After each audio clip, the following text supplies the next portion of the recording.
This video will show you how to fill in the personal details section of the UCAS application.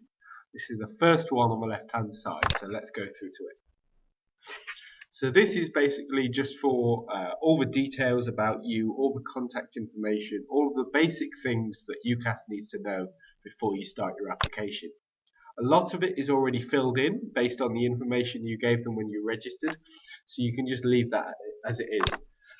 There's a box here that allows you to say if you have a nickname that you prefer, or if you don't like your full formal name, if there's a shortening that you prefer. So I'm just going to go through and fill in the rest of the boxes here.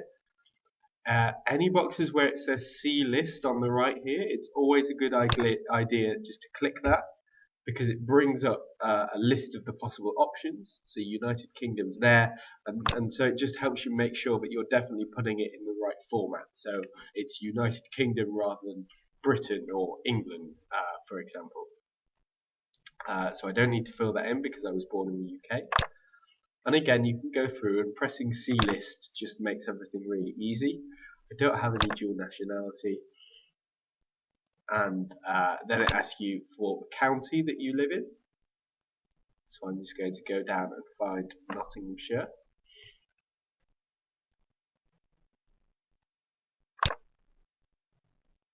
Okay, and then a residential category. Again, I don't really know what that is, but pressing C list just brings up all the possible options. So I'm a UK citizen in England. There you go. These reference numbers you don't need. The passport details you don't need. Student support. Now this is a very important box. This fee code tells the universities how you want to pay for university. So there are quite a few here. There's really only two that the vast majority of students will select. So that's either private finance or the UK Student Finance Services. And in actuality, the vast majority of people will pick this 02.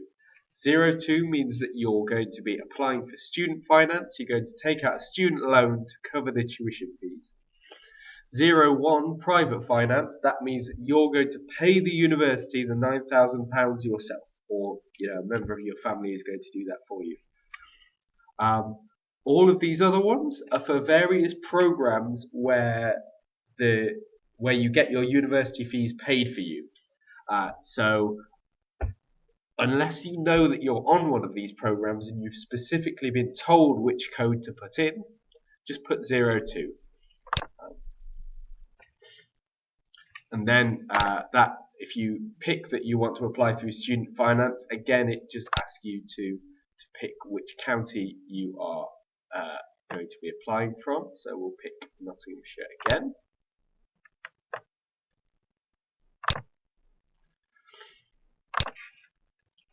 Okay, and then just some questions about whether you've ever lived or worked in the EU but not in the UK. So if you've ever lived or worked outside the UK but within the EU. I haven't done that, so I'll click no.